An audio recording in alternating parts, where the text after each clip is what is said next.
And I just love teaching people how to be more productive, but the sneaky truth of it is that I believe if you build a personal brand, it's the ultimate productivity flex, and you'll get more done when you start to let people know who you are. Guys, I just want to take a second and say thank you so much for watching.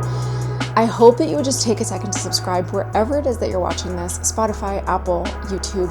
Just take a second to subscribe because it obviously helps me bring more amazing guests on the show and then deliver amazing content. I hope you guys enjoy this episode. Let's get into it. Okay. Welcome to What She Needed. I am so excited to have you here. Before we dive into all of the questions and all the things that I have for you, can you tell our listeners who you are and what you do? Sure. My name is Amy Landino. My favorite color is clear. That's usually my sound check line. I really love saying it. I got that from a friend in high school. She said it once and I was like, that's the coolest thing I've ever heard. And it's actually really funny because people love to talk about authenticity and transparency. And it's just like, my favorite color is clear. So anyway, I am an author, creator, professional speaker, and I just love teaching people how to be more productive. But the sneaky truth of it is that I believe if you build a personal brand, it's the ultimate productivity flex, and you'll get more done when you start to let people know who you are. Yes. I love this. Okay, so I listened/read. Yay, good. Okay, guys, so we have Good Morning, Good Life. If you're watching on camera, you see this. Okay. I was like, I'm not going to lie, Amy. I mean, I can always be honest with you. I grabbed this book and I was like, all right, this is going to be another how to build a 10x morning. But like watching you, I'm like, she does not wake up at 4:30. Like, I do now, unfortunately. We'll talk about that in a second. She's not like one of these like cold plunges. I need to do 20 abs and like, no. That part, no. As we started listening to this book, can I tell you that I cried when you talked about Johnny? Oh. I literally was like, oh my goodness. You know when you hear things in life and you hear them, but then you hear them again at a point in your life when you're like, oh, yeah, that makes sense. It is very true. We'll get into that in a second. But I say all this to say that great book. Thank you. I absolutely loved it. Thank you. Like, oh, my goodness. So I have so many questions. Oh, please. I feel like you started this book, and correct me if I'm wrong, with the intentionality of it being like, okay, this is what a morning routine could look like for you if you are a mom or not, or this and that.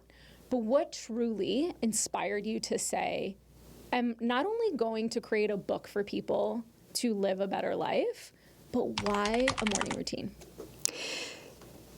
It's a very long story, and I'll try to shorten it. I mean, I've been on YouTube for almost 20 years. My thought process behind content is I create for one person. I have this person in my mind that we build a relationship, they watch my videos, I speak to them.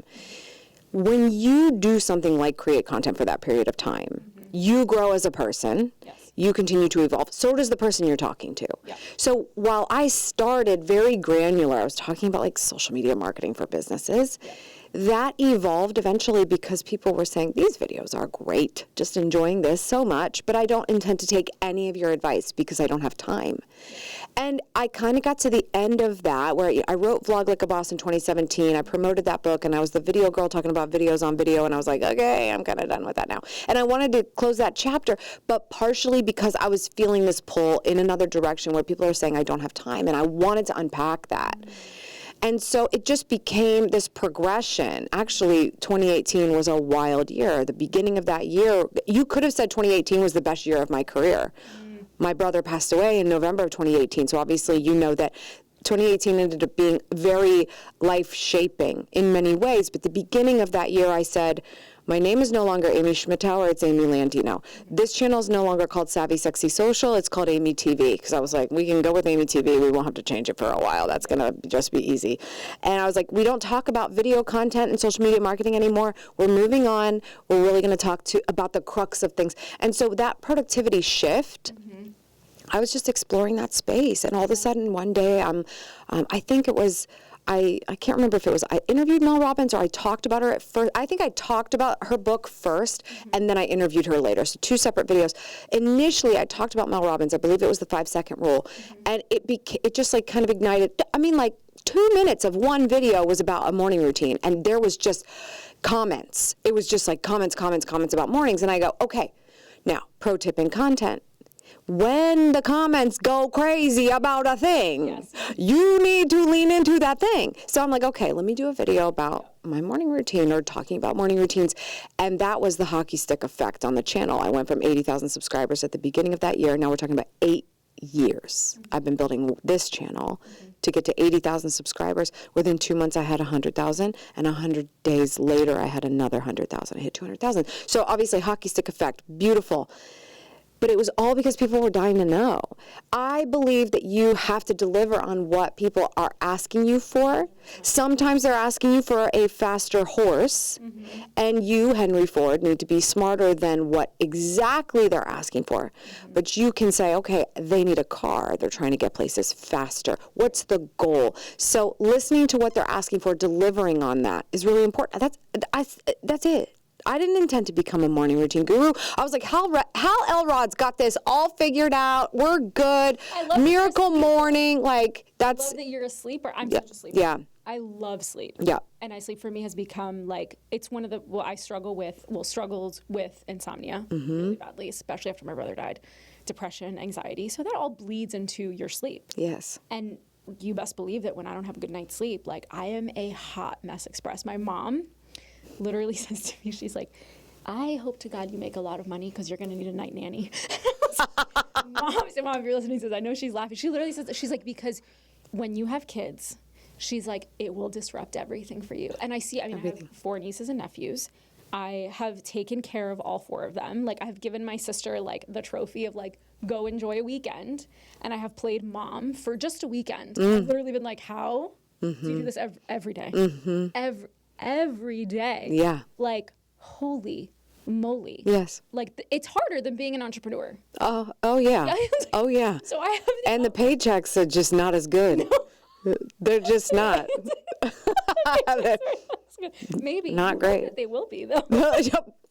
Okay, wait. I have to go back to the pivot. Yes. Because I'm going to share vulnerably. I am at a very interesting point in my life where I feel there is something coming. Okay. And I'm very excited about it.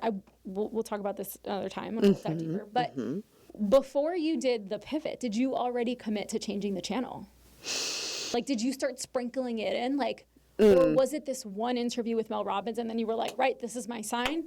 I'm going. No, I had already made the decision. Here's how I see it. Yeah. When you make a decision, I think I got this from Tony Robbins, so let's give credit. When you make a decision, you have to take a next physical action step. Like, let's go. You got to do something. Yeah. At the time, there was something I always did at the end of the year. It's called Vlogmas. Yes. And it's where you post a video. Yes. You post a video pretty much every day. Vlogmas is nice because you get to stop at Christmas. Yes. It's like you only have to do 24 or 25 if you even make it to that many. Yeah. So when I made the decision, it was probably November of 2017. I had just finished all the book promo and all this kind of thing. And I was like, it's time. It's time. Like, okay. Doing my annual goals, and I'm like, we'll do it at the beginning of the year. Let me finish the channel out this year the way I always would. Oh, by the way, the other thing I was doing was moving apartments. So my studio is also changing. So one big aspect of that for me is I'm batching a lot when I have to go through a physical transition like that because I need content while we're figuring out where's the new set, what's it going to be like, So Vlogmas was actually exhausting because I couldn't even conserve that. It had to come out every single day, but I batched a lot. I did those videos through the 24th or 25th or something, and then there was a break from the channel for about a week, and when I came back, I don't think maybe 2 weeks, probably 1 to 2 weeks into January, I was like, hello? Changed the cover art, changed the channel, announced everything. The first video I do remember was like, welcome to my new studio. I've moved. And I showed the studio. So that was still very video content marketing-esque, but with the aesthetic of what was to come. It visually looked completely different, So you could tell what is it going to be like now, while also getting here's the explanation of what's going on, get on board or don't. And it wasn't like, if you don't want to be here. It was just like, no, like, this is what I'm doing. I've learned this now as a parent. We're always looking for the adult in the room. Yeah. When you become a parent, you find out real quick, oh my God, I'm the adult.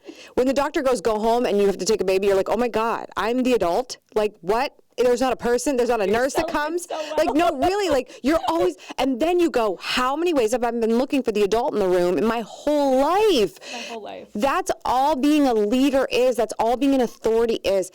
You don't have to have all the answers, but you do have to say, from the best I understand, here's what we're doing. And that's all I did in that video. I was like, this is what we're doing. And you're either into it or you're not. And you stick around or you don't. So the physical action step was, this is how I'm finishing out the channel. And then this is what we're doing at the beginning of next year. And that's it. When you make a decision, you have to really cement it. And I think that's how I did it. Yeah, I love that. I mean, I talk about it all the time. Once you decide, the universe conspires. Which brings me to your first part of the book. Yeah. When you talk about your 5 steps, right? The first one is deciding. Can you tell us a little bit about that? Yeah, because a lot of people, actually the very, very, very first section of the book is called Non-Morning People Read This First, because I knew I had to address a blocker as soon as possible. Everybody thinks I'm a morning person. Like, I'm not a morning person. Yeah, but you wake up at 4:30. Yes, but that, like, even when I wrote this book, I was not, well, I might have been waking up that early, but it was different. Like, the drive was different. Yeah. When I first started my business, you could not keep me in bed. I loved it so much. And at the beginning, it was like, I was waking up to read, like, the Blog World blog or something. Yes. To, like, I want to know everything that's happening in this industry. I couldn't get enough. Over time, a job becomes a job. It doesn't have the same allure as it once did, but I'm waking up early for, like, completely different reasons. Right. I was waking up early when I wrote this book because I would love to work on the business and the content making, but I wouldn't go to the gym till like 10. Yeah. Now I'm waking up that early to go to the gym, which is a person I definitely never, ever, ever knew existed in this body. But it's a reverse engineering. It's my kids are in school from 8 to 3. You got to take advantage of what you can. I work for myself. I'm not getting paid by the hour. Yeah. And so I have to make the most of that time. Yeah. And I'm very lucky. I have a partner. He's at home. He can stay there while they sleep and I can go to the gym. If I can slip that in at a time where it's not disrupting the rest of my work, it's worth it for me. So now, sometimes I'll be like, no, I need more sleep. And then I'll start going after drop off and whatever. I just move some things around. But I feel like I was going to say this earlier. It's like, it's the decisions and then just sticking to it. It's proving to yourself you can make good on a promise to yourself. So you trust yourself. And it's just because it has to happen that I'm doing it. And I already understand why I would and why I would stick with it because it just makes sense. Yeah. You talk about a lot this in the book. You say you call it drama. Wait, drama? That's addiction to drama. Yeah. Which I absolutely love because it's true. We make excuses for the things that we want. And, you know, you could wake up early, but this happened, and then this happened. And, like, I am not judging. Like, I love my sleep. Anybody that knows me loves my sleep. When I was on dating apps, I would literally put my hobby, sleep. I had to take it off because there were some people that took that the wrong way. I was like, this is not what we're going for. But I love sleep. I love a good night's sleep. I need at least a minimum of 7 hours of sleep. Yeah. For me to be able to function, have a conversation, be able to be there for my clients, my team, and myself, and my dog. I need 7 hours of sleep. So for me, it's a priority. And when I actually decided that I was going to be a morning person, I was like, I am going to learn to do this.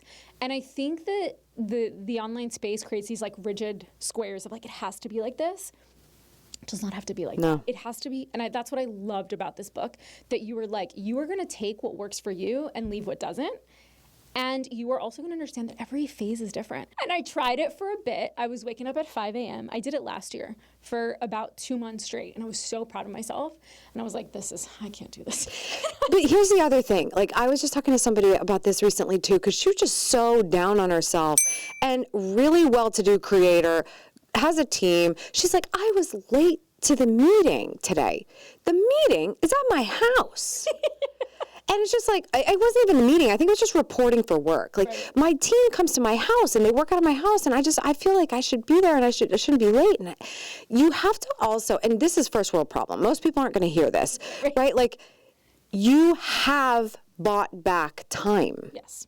So in the ways that your life works, you have designed your work so that you can sleep however you want to sleep. So things change now when you're in charge of small heartbeats and things like that. But I said to her, I said, well, listen, like, I understand why you don't want to be late for work, but were you actually late for work, or were you just getting down on yourself that, like, your team's in your house, so you have to look like you're working? When you have taken all the risk and started the company and you're doing things the way you wanted it to be done, and that actually is success, you just getting down on yourself is perpetuating this narrative of what life is supposed to be like for us as women, or if we're actually ambitious, what it looks like.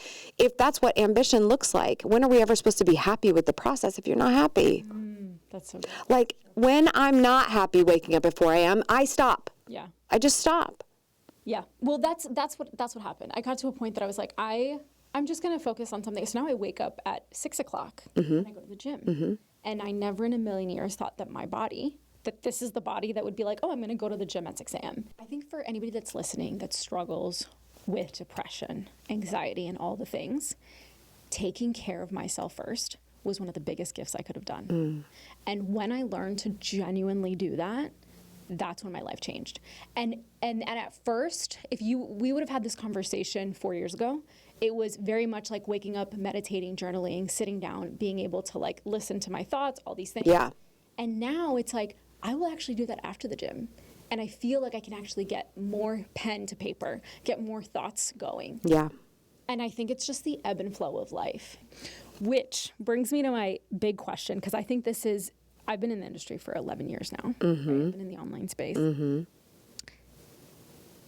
How, you said this before, when you started, you would like go to sleep late, wake up early, and you were just like consuming everything. I feel like that's one of the biggest things I miss about being a founder. Okay. Like that excitement of like, oh my God, like I love what I do. Yeah. Like I genuinely, when I'm with a new client or with my clients and we have a coaching or Yeah. events or whatever, or even just doing this, right? Like I genuinely love it. And you don't have those moments every day. Like I'm not recording a podcast every day. Right. Too. But like that, like going from this is my job to like, what is the thing that's going to get me out of bed? And this is what you talk about in your book as well. Like deciding what's the thing. Yeah. I think that's almost harder than deciding that you're going to be deciding you're going to be a morning person. Oh, yes. Like finding the reason why. Like. Yes. And well, let's make something very clear. Yeah. I don't think anybody, even if you pick up my book, I don't think you should get into it to become a morning person. That's not a worthy goal. This book is about being a morning person, but it's not about being a morning person. It's not, yeah. It's not about, I believe your identity should be so deep in something so amazing that like you can't help but get out of bed. Like when I am awake, I don't lay there. I really don't. And it's not because I'm just the most ambitious go-getter in the world. I'm not. I really could just turn on a show and I would stay right there. Like that'd be great. But I get up because you can't stop me from what is on deck for that day. Yeah. And the truth of the matter is that was all I needed at that time. Right. All I needed was to be so excited and passionate about my job that even if I wasn't getting paid for it, I was so obsessed with it. I just wanted to wake up and do it all the time. My boyfriend asked me to go visit his aunt and uncle one time, and he goes, "They're off the grid in Maine." I was like, that sounds awful. I just started my business. My job is to tweet. You want me to be off the grid? And I did it. It was hard. This was hairy. Yes, this was hairy. Listen, listen.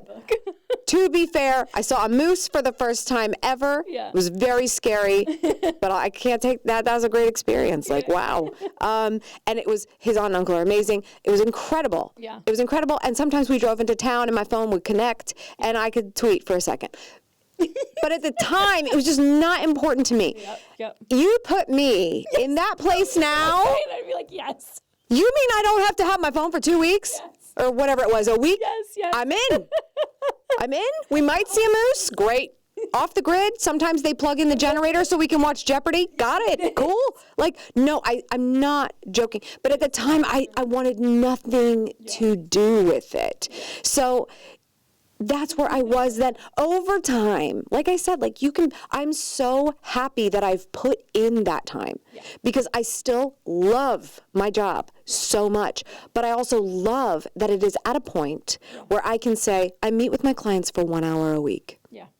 And I am done at 3 o'clock every day. So I can pick my kids up from school. They don't need to be at daycare until 6 p.m. I'm not living the same life that somebody who needs to do that is living. That is my good fortune. That is groundwork I've laid over a long period of time. It is why I was not destined to have kids until now. It's all these things that we do, the hard things that we do, not because we need to live a structured morning routine, minute by minute life. It's so that we can take more liberties and go screw around for whatever we want to do when we're having fun. And if you want more of that in your career, if you want more of that in your day-to-day, then your working hours need to be worth more. You can't do that in a normal job. As long as the entrepreneurs understand, and I mean this because if I could go back in time, I would have told myself, you're doing great by understanding content. So it's really good you're investing in that, but you should also learn how to sell. Because a lot of entrepreneurs think they have a business, but they have a very risky job.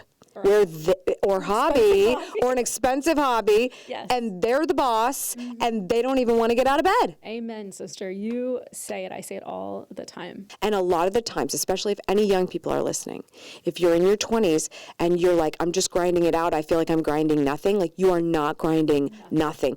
Even if you suck for 10 years, you'll be so much further ahead with what you have built in that time. It will start to pay off in much bigger ways when you're 10 years into an industry. 100%. Most people don't want to wait that long. So they go and they're like, let me go get profit sharing at a company and stay there forever. That's fine. But you have to understand that even if you don't make much money in the first 10 years of entrepreneurship, you are learning so many skills. You are learning value. People can't take that from you. It is feeding the value asset that is you, your person, your spirit, your mind. It's nothing. Nobody can offer you that. Yeah, I cannot agree with you more. Okay, I have a personal bone to pick. Okay. Okay. Love that. So, it's not like a bone. So, I'm 37. Okay. No kids. Single. You said a few times that you truly felt like your life was truly meant to go this way, that you were supposed to have your kids later on because of the path that you created for yourself. What would you say to someone listening to that, younger, who feels the pressure? I think I've gotten to a point in my life where I know I'm going to be a mom one day, and I'm not worried about when or how. Good. Like, I've made that turn. I've also frozen my eggs, right? That's the thing. When you made a decision, and you took a physical action step, and you were like, well, let's just do that.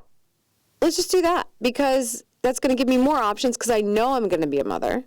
I know that's going to happen. That's all I need to know. That is the vision of the life that I'm going to have. And I don't have to be worried about white knuckling it right now. But I feel compelled to take that step. I took that step. Awesome. That contributes to that cause. It may or may not come in handy at that point. It'll all work itself out if it does. Exactly. And that's the decision that I've made. Yeah. And it's interesting because I froze my eggs at 32. And I probably want to say that I didn't truly feel this until I was like 35. Where I get 35 and then I was like, you know what? If it's going to happen, it's going to happen. And when it's supposed to happen, it'll happen. And if it doesn't, then I'm meant to do something different in this life. And that's wisdom with your 30s. Yeah. Yeah. And I'm like, and that's okay too. But I think there's something to be said to women listening now who feel the pressure of like, the clock is ticking. Oh, my career is so valuable. I love what I do. What would you say to them, Amy? I would tell them to just keep doing what they're doing. Because if I learned anything from infertility, which I am using air quotes if you're seeing this, because I have a very hard time putting myself in that category. Not because I don't feel like I belong in it, but it doesn't feel right to say that I even belong in that category because there are people who really deal with infertility. And what happened for me was simply I stressed my body out.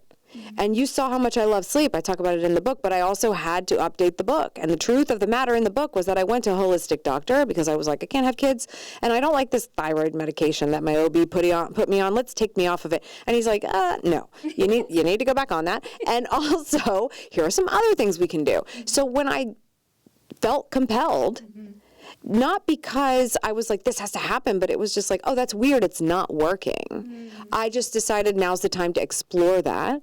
And maybe it was a little white knuckling, but mostly it was like, let's just see what happens. Because I was in no way thinking, I need IVF. I need to go do all. I just was thinking, I'd really like it. Right. Let's see if it's going to be natural or not. Yeah. So as I started navigating that, he just said to me, how much do you sleep? And I was like, oh. I'm a really big fan of sleep, 7.5 hours, almost exactly. What time do you wake up? 4 o'clock. Why? Well, because I love what I do. And so we've already talked about this, but he basically said, well, how long would you sleep if you didn't wake up at 4 a.m.? And I was like, well, that's ridiculous. The American people need an alarm clock. It's how we do things. Like, I was so annoyed. Yeah. But he just said, I just think you should see what happens. Because I told him, I know on the weekends, if I don't wake up with an alarm, it's probably closer to 9 hours. Is it always going to be 9 hours? Maybe not. Right. But if I'm in a sleep debt, maybe I'm catching up a little bit on the weekends. It's just going to be that way. I'm tired. So he said, why don't you just see how it goes for a while? So I slept. I did some IVs, got hydrated, drank more water, took some vitamins. Yeah. And then that's how I ended up. We sold the house. We went to Italy for a month. And before you know it, I'm pregnant. So that's why it's obnoxious for most people to hear, like, I slept and then a baby came. Like, that's just really annoying. So, and I get that. Yeah, it's just like ridiculous. So, but that's what happened. And I do think that there's something to that. If somebody takes anything out of that, that it's like, where are you gripping it too much? Yeah. Here's how I see it. I've had a very famous sign-off for a long time. You might remember this. It took me a lot of years to get there, but eventually I signed off my videos with the phrase, go after the life you want. And I have been saying that phrase. I wrote it in books yesterday. Like, I still believe it, but it's bittersweet for me now because it's very sweet that people repeat it back to me. It's like a very special thing. But it's bitter because I have a different relationship to wanting. I believe that want could be summarized as a little acronym. This is my acronym for want. Without a needed thing. When you're in a state of wanting, you're not in a journey, you're in a location. And you're in that location wanting and wanting and wanting and wanting and wanting and wanting. And the only thing about wanting is the lack of. Like, that's just, you're just checking the shelf to see if it's there, it's not. Yeah. So I've been trying to reframe it. It's like, well, what are the desires? Desires just has a different energy to it. So I created an acronym for that because I think it just helps if you want to see the subtle difference. It is subtle, but it is different. Desires define exact state if results equal success. So rather than, I don't have a baby, I don't have a baby, I don't have a baby, when am I going to have a baby, baby, baby, baby, baby, don't have a baby, still don't have a baby, I want a baby, I want a baby. It's like, okay, well, design exact state if results equal success. Now we're talking more feelings, more color, more movement, more where are we, who are we? And that's what happened. Not more sleep, not more hydration, not more vitamins. It was like, who am I if it's true that I am the mother of these beautiful children? And when I ask myself, do I want to meet my firstborn bad enough? That starts to change how you are. So there's all these things. It's like, I am consumed. I'm fully consumed, whether everything's removing energy from me or if I'm getting some energy. The business was giving me so much energy. I lived for it because meanwhile, I was barely surviving with my barely surviving dog, and I was barely surviving with my barely surviving relationship. And it's like, okay. So I just think you have to go through life and do what you're doing until it doesn't feel like you should be doing it anymore, so that you can energetically get on board with, okay, how do we make the baby thing happen? Instead of trying to twist it into place, allow it to work itself out for who you're becoming. I love that. We usually end this podcast with the question of like what she needed, and you just answered all of it. Aw. Naturally. Aw. Yeah, no, I hope that so. is such a perfect ending. I love that. Like so beautiful. Thank you. I can't thank you enough for being here. Thank you for having me. I'm so happy that you came. Please tell everybody where they can find you, please. Totally. Come find me on Instagram. I wanted to mention, I want you to buy the book, but I also have a little cheat sheet. There's 3 morning moments I want you to have. Movement, mindfulness, mastery. That's it. It's not prescriptive, but I have some ideas for how you can fill those buckets. Just DM me the word shine, and I'll send you the Shine Master List. And it's a really great way to see, like, is this book good for me or not? And kind of check it out and start making those incremental changes. If you decided right now, I'm not going to become a morning person, but I'm going to have a better start to my day tomorrow, make that your first physical action step of how you're going to make it happen. Guys, I promise you will not regret it. Check it out. It's an amazing book. Thank you all for listening, and we'll see you guys next time. Thank you. That was awesome. Yay!